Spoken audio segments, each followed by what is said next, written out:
Hola, el motivo de esta exposición es poner en relación dos objetos aparentemente distintos, como es España y es el ajedrez, porque en el mismo espacio temporal, es decir, en el mismo territorio de la península ibérica y en el mismo espacio de tiempo de en torno al siglo XIII hasta el siglo XVI, pues se da un fenómeno de cierre y de apertura de dos objetos aparentemente distintos, como lo es el protoajedrez, que se va cerrando y se abre en lo que llamamos ajedrez actualmente, ajedrez moderno, ajedrez, y el cierre de, como se quiera llamar, visto desde la actualidad, proto-España, o como se quiera llamar, que se convierte en lo que se quiera llamar, las Españas, España, etc. No vamos a entrar ahora en cuestión terminológica. Pero en el mismo espacio temporal se da un fenómeno de cierre y de apertura, porque no fueron dos fenómenos aislados. Hay cierta conexión y vamos a exponerla. La hipótesis de fondo es que no puede ser casualidad que ciertos países, ciertas naciones, ciertos imperios, ciertas civilizaciones, en su momento de esplendor, también sean, aparte de potencias geopolíticas, también sean potencias ajedrecísticas. Así pues, en el momento en el que lo que llamamos monarquía hispánica, imperio español, es ya una realidad imperial, en el mismo espacio-tiempo, aquella España fue una potencia, si no mundial, porque no se pudieron poner todos los jugadores de ajedrez medievales, renacentistas, en la misma sala, al menos un fenómeno mediterráneo, una potencia ajedrecística mediterránea de forma oficiosa mundial. Aquella España fue una potencia ajedrecística mundial mediterránea, mientras fue una potencia geopolítica como monarquía hispánica, como imperio español. Tenemos el chatrán persa, y de Persia pasó, emigró, viajó, hizo turismo, ese protoajedrez. Pasó al imperio bizantino, allí se llamó Zatrikión, del imperio bizantino pasó a Kiev, y de Kiev pues pasó a Rusia. Pero también llegó a Oriente Medio, donde se convirtió en árabe, una palabra muy parecida, en persa era chatrán, y en árabe shatrán. Y en la cultura de los árabes musulmanes, pues ahí sí que empezó, a la vez que ellos hacían su turismo norteafricano, pues el ajedrez, el shatrán, iba viajando. La palabra chatrán había otra que fonéticamente, cuando decían jaque mate, en español jaque mate se parece mucho fonéticamente a la expresión que utilizaban ellos, ¿no? Bueno, pues a mediados del siglo VIII se difunde por el mundo árabe musulmán y llega al Andalus. Hay que recordar que la cultura civilización árabe musulmana, algunos de sus grandes logros los tuvo en Al-Ándalus, y tenemos datos de que en el siglo X ya estaba difundido por toda la península ibérica. Lo de los árabes es muy importante, porque son los primeros teóricos del juego, empiezan a hacer teoría del ajedrez, introducen la notación algebraica para poder así hablar de las jugadas. La notación algebraica pues tiene que ver pues, con las combinaciones desde la A a la G y de la H, y del 1 al 8, pues cada escaque, cada casilla tiene un nombre concreto, ¿no? Pues esto tan simple, la notación algebraica, pues lo inventaron los árabes. No es tan extraño porque el álgebra, pues bastante tienen que ver los árabes con el desarrollo del álgebra, ¿no? Y también crearon problemas. O sea, es una situación en que no están todas las piezas, solo alguna en concreto, y te dicen, maten 5 jugadas, maten 10, etcétera, etcétera, ¿no? Inventaron juegos. En la Alta Edad Media el ajedrez se difunde ya por toda Europa, entra por todos lados entró. Por rutas comerciales, por rutas militares, expediciones militares, cuando algunos haciendo turismo iban a las cruzadas a defender la Tierra Santa, ahí se encontraba que la gente jugaba al ajedrez y al volver pues se traían el ajedrez. También, bueno, Villa España, ya lo hemos dicho, siglo X por toda la península, y los vikingos también conocían el ajedrez y lo introdujeron en Francia y en Inglaterra. Pero ahora viene lo importante, y esto lo hemos sabido desde hace pocas décadas, pero que es poco comparado con la historia del ajedrez. ¿Dónde está realmente el origen del ajedrez internacional o del ajedrez universal? Porque he dicho que el persa ya era casi, pero que no lo era. ¿Dónde se realizó ese último paso? En España. Ya Alfonso X el Sabio, esto es otro tema, si España surge cuando fue Alfonso X el Sabio, Pedro Insua tiene un libro de cuando España ha hecho andar que justifica racionalmente que fue sobre esa época, pues ya Alfonso X el Sabio, pues con toda su cantidad de, venga, vamos a hacer ciencia, sabiduría, recopilarla, traducir para aquí y para allá, pues mandó recopilar a finales del siglo XIII el libro Juegos diversos de ajedrez, dados y tablas con sus explicaciones, que es la obra conservada más antigua dedicada al ajedrez. Los sabios ya tenían, pero que no nos han llegado esas obras. A finales del siglo XV se imprime, no de imprimir, que se imprime, que se otorga, que se da, que se pone dinamismo pues, a la pieza que llamamos alfil. Entonces ya tiene el recorrido que tiene actualmente, ¿no? Y se cambia también la movilidad tenía distintos nombres. Decimos acompañante del rey, tenía un nombre concreto de cada cultura, un nombre. Acompañante del rey, lo que llamamos dama, porque empezó a llamarse dama entonces. Y con el movimiento que tiene, como si fuese una torre y como si fuese un alfil. El 1475, pero eso es un libro en valenciano, Escaix d'Amour, pero es que solo hemos recuperado, ahora no me acuerdo si es 1905 o 1915, 1910 para rondear. Se ha encontrado el poema en valenciano Escaix d'Amour, y se sabe las tres personas que lo escribieron. Entonces ahí se describe el movimiento de la figura de la dama. Es elucubración si estos tres poetas se inventaron este movimiento, pero al menos lo describen.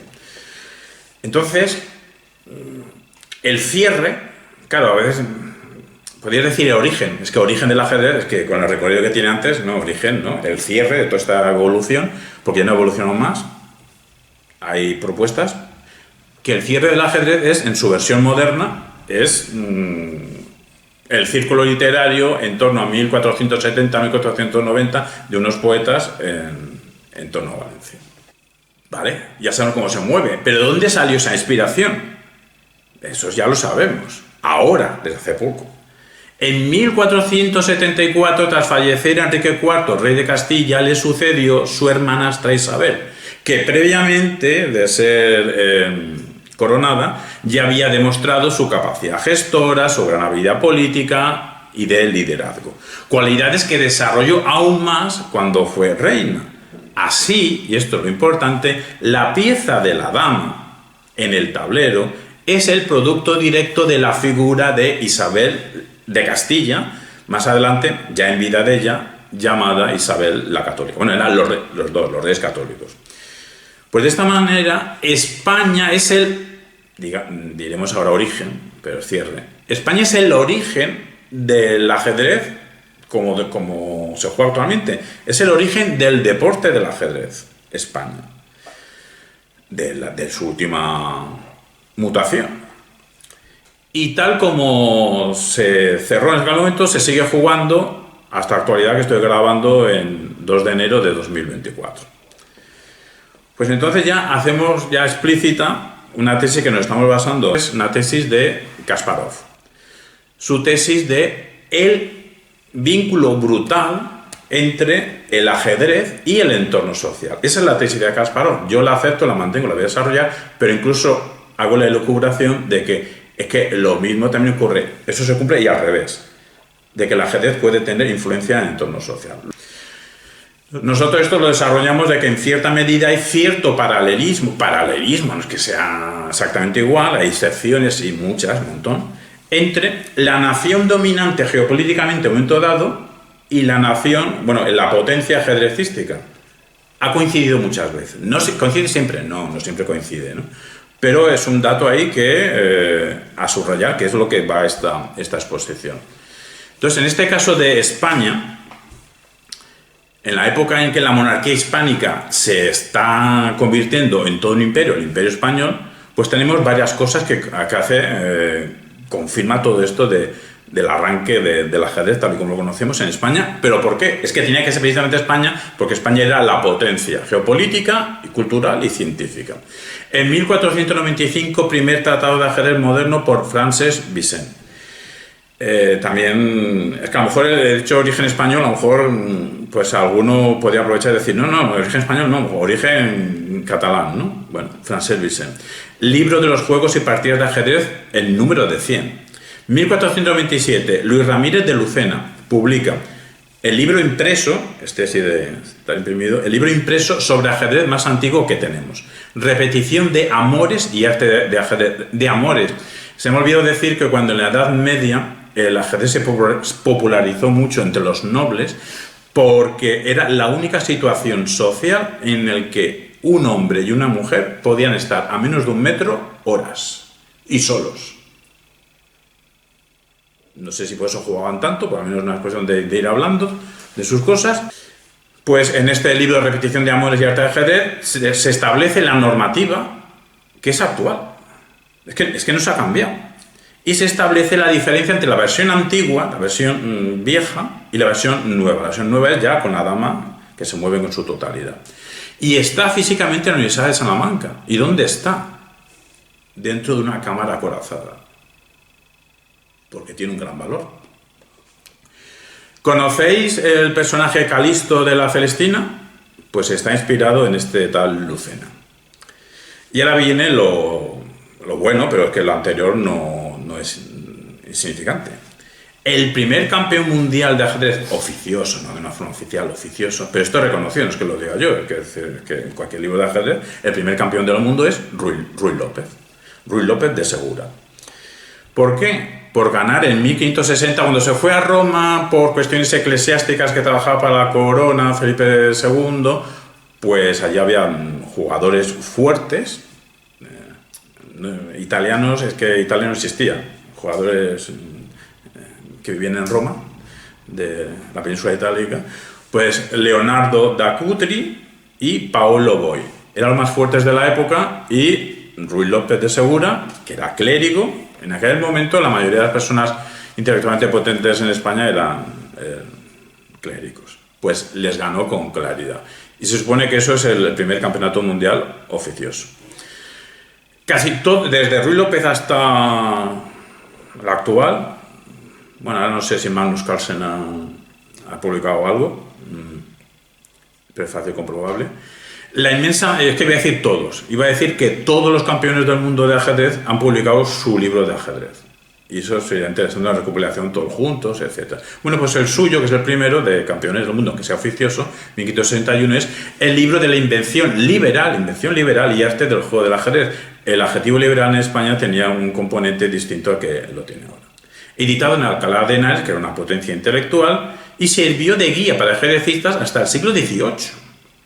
O sea que los europeos han aprendido al ajedrez por el libro de Ruy López de Segura, español.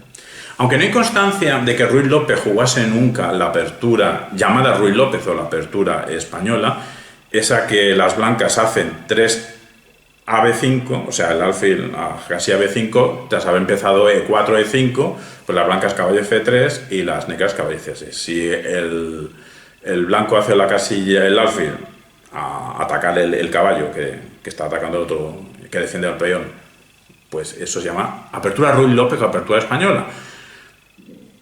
Es unánime, no que yo quiera aquí cargar tintas a favor de Ruy López, es que está considerada la mejor apertura, o al menos la más famosa, la más popular, la más estudiada, y durante cierto tiempo era el porcentaje de jugadas, de partidas de apertura español Ruy López era inmensa. Es de las más estudiadas, de las más famosas. A Ruy López ya le gustaba jugar, como él decía, jugar a la mente. Lo que pues se llamaba jugar a ciegas, que es pues simplemente pues, ir hablando. Pues yo hago E4, empieza C5, pues la siciliana, etcétera, ¿no? Con la notación algebraica es mucho más sencillo, ¿no? Y viene aquí otro dato importante. Hacia 1575 Felipe II organizó en el Escorial, no en cualquier sitio, en cualquier taberna, en el Escorial, el primer torneo internacional de la historia. Vosotros ponéis el primer torneo internacional de la historia que pone en 1851 en Londres. No, hombre, no. Fue en 1575 en el Escorial, donde llamaron a estos itálicos, Leonardo da Cutri, Paolo Boy eran un equipo, y el otro equipo era el granadino Alfonso Cerón y el de Zafra, de Extremadura, Ruy López. Hasta aquí un dato, una unanimidad. Todos los historiadores están de acuerdo en esto. Ahora, si eres historiador actual italiano, pues dicen que ganó exactamente da Cutri. Y eso se ha mantenido bastante. Pero desde hace relativamente poco el historiador español José Antonio Garzón y otros historiadores que se le han sumado, pues defienden, justifican que en realidad fue Ruy López el que ganó, y no solo él, incluso el equipo español, ¿no? Bueno, eso en realidad da igual. Lo importante es que en el Escorial en 1575 hubo un torneo internacional, solo de 4 personas. Vale, pues, pero torneo internacional. ¿Quién era Ruy López? Clérigo español, nació en 1530, que llegó a formar parte de la corte del rey Felipe II, como he dicho, muerto en Lima en 1590. Y en 1563 publicó en latín Grammaticae Institutiones, también que me perdono que sepan latín por la pronunciación, lo publicó en Lisboa, y es que también era gramático. Todo esto hay que entenderlo en el contexto. Era gramático, era un potente ajedrecista teórico en el contexto de que desde finales del siglo XV hasta principios del siglo XVII, España era la gran potencia de I+D de aquel momento, pero con una diferencia abismal. O sea, ahora en I+D, en Administración de Desarrollo, España pues no está muy bien, pero en aquel momento era la parte del mundo con mayor potencia, se dedicaba a estas cuestiones. En esto, bueno, esto es un dato histórico, pero seguimos, nos apuntamos la tesis de Carlos Madrid, que recientemente ha publicado un vídeo sobre estas cuestiones, y su tesis principal es que es el factor América, es el que canalizó de que hubiese este desarrollo científico tan potente en el siglo XVI. Y él destaca 2 aportaciones principales. 1, el método experimental, y 2, la cosmografía. Esto tuvo muchas repercusiones muy interesantes, pero para concretar e ir al grano, pues había en España 4 grandes centros de producción científica que tocaba casi todas las teclas, ámbitos y áreas. 1 era el Escorial, lleno de sabios. 2, la Academia de Matemáticas del arquitecto Juan de Herrera, la primera academia de matemáticas del mundo, la Academia de Matemáticas. 3, la Casa de Contratación de India de Sevilla. Pues si eso era del dinero, de América, del oro, todo eso. Sí, pero es que aparte todos los navegantes españoles que llegaban estaban obligados a, en sus notas geográficas de dónde habían llegado, dónde dejaban de llegar, pues los depositaban allí. Y la 4 es la Universidad de Salamanca, que fue una fábrica de derecho internacional, de economía, tanto que ahora se habla en algunos contextos del libre cambio, etc. Los primeros teóricos son de esta época, ¿no? Nos saltamos los datos interesantes, pero no viene a cuento, pero el resumen es que España en aquel momento había una pre-revolución científica que si no es por esta no se hace luego la posterior. Y por eso no es casual que sea Ruy López el principal. Acabamos ya despidiéndonos esperando que haya sido interesante esta conexión de 2 objetos aparentemente distintos como es España y el ajedrez, que en el mismo espacio temporal, en el territorio de la península celtibérica y en el lapso de tiempo entre Alfonso X el Sabio y Felipe II, entre el siglo XIII y el siglo XVI, pues España fue constituyéndose, fue cerrando un proceso y abriéndose a otro fenómeno, a otro proceso, a la vez que el llamado por nosotros protoajedrez, casi ajedrez, acabó también cerrándose como juego y entonces ya pudo abrirse como ajedrez.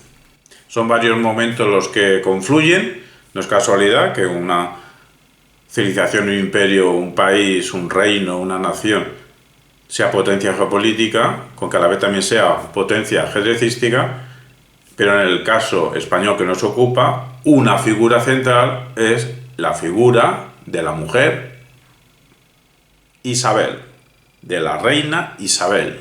Su relevancia marcó la irrupción de una nueva pieza llamada dama, llamada reina, con movimientos que desde entonces no han variado. Y con la figura de Ruy López como primer campeón del mundo, al menos oficioso, de ajedrez, pues nos sirve como un elemento en el cual no tenemos que buscarnos un referente más allá de los Pirineos, un referente como si los europeos siempre fuesen los que han sido los primeros en avanzar en ciencia, en arte, en literatura, en técnica, en tecnología, y nosotros aquí en la península celtibérica estuviésemos siempre a la cola o perdiendo los trenes de la historia. En este caso concreto del ajedrez, igual que en otros casos, porque para entender esto del ajedrez hemos visto la tesis de Carlos Madrid de que la futura revolución científica del siglo XVII en algunos puntos de Europa no pudo haberse dado de no haber ocurrido anteriormente la prerrevolución científica en la España del siglo XVI, pues, repetimos, en este caso del ajedrez, Europa tiene mucho que aprender de España. Buenas partidas.